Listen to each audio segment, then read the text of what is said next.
Hi everyone, నేను మీ రమ్య కృష్ణ వజ్రాల. Welcome to Telugu home foods. ఈ వీడియోలో చాలా టేస్టీగా సింపుల్గా మజ్జిగ చారుని ఎలా ప్రిపేర్ చేసుకోవాలనేది చూపిస్తున్నాను. ఇది చాలా టేస్టీగా ఉంటుంది. ఈ మజ్జిగ చారుని కూడా చాలామంది చాలా డిఫరెంట్ వెరైటీస్లో చేస్తూ ఉంటారు కదా.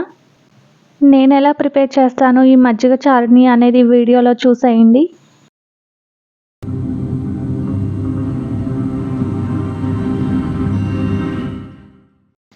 ఈ మజ్జిగ చారుని ప్రిపేర్ చేసుకోవడం కోసం ఫస్ట్ ఒక 1/2 లీటర్ వరకు పెరుగుని తీసుకొని ఒక విస్కర్తో దీన్ని స్మూత్గా మిక్స్ చేసుకోవాలి.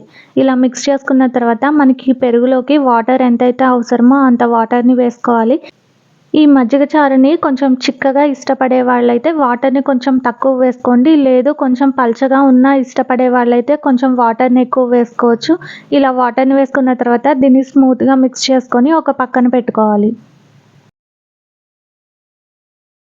ఇప్పుడు ఈ మజ్జిగ చారుని పోపు పెట్టుకుందాం. దానికోసం స్టవ్ మీద కళాయిని పెట్టుకొని అందులో ఒక 2 టేబుల్ స్పూన్స్ వరకు ఆయిల్ని వేసుకోవాలి. ఇలా ఆయిల్ కొంచెం హీట్ అయిన తర్వాత ఇందులోకి తాలింపు గింజలు వేసుకోవాలి. తర్వాత ఒక 7-8 వెల్లుల్లి రెబ్బలు, ఇవి కొంచెం వేగిన తర్వాత ఒక 4-5 ఎండుమిరపకాయలను కూడా వేసుకోవాలి. ఇప్పుడు ఈ ఎండుమిరపకాయలు కూడా కొంచెం వేగిన తర్వాత ఇందులోకి కరివేపాకును వేసుకోవాలి.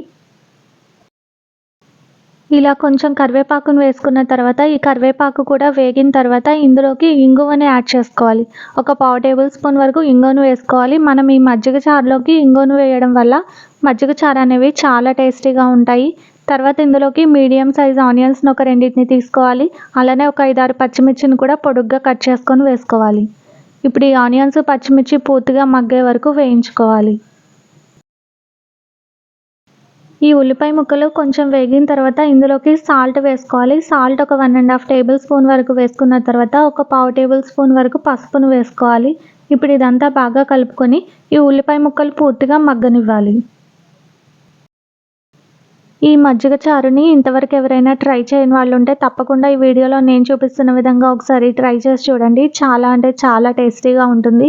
ఈ ఉల్లిపాయ ముక్కలన్నీ వేగిన తర్వాత దీన్ని మనం స్టవ్ ఆఫ్ చేసుకొని మనం ముందుగా మజ్జిగని ప్రిపేర్ చేసి పెట్టుకున్నాం కదా, ఆ మజ్జిగ మొత్తాన్ని ఇందులోకి వేసుకోవాలి. ఇలా ఈ మజ్జిగ మొత్తం వేసుకున్న తర్వాత దీన్ని మొత్తాన్ని ఒకసారి కలుపుకొని దీన్ని మనం ఒక బౌల్లోకి తీసుకొని సర్వ్ చేసుకుంటే ఎంతో టేస్టీగా ఉండే మజ్జిగ చారు అనేవి రెడీ అయిపోతాయి. ఈ వీడియో నచ్చినట్టయితే తప్పకుండా ఒక లైక్ చేసి మీ ఫ్రెండ్స్కి రిలేటివ్స్కి షేర్ చేయండి.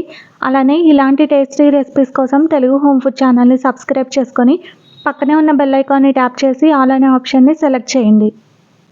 ఇన్స్టాలో కూడా తెలుగు హోమ్ ఫుడ్ పేజ్ని సెర్చ్ చేసి ఫాలో అవ్వండి. Thanks for watching.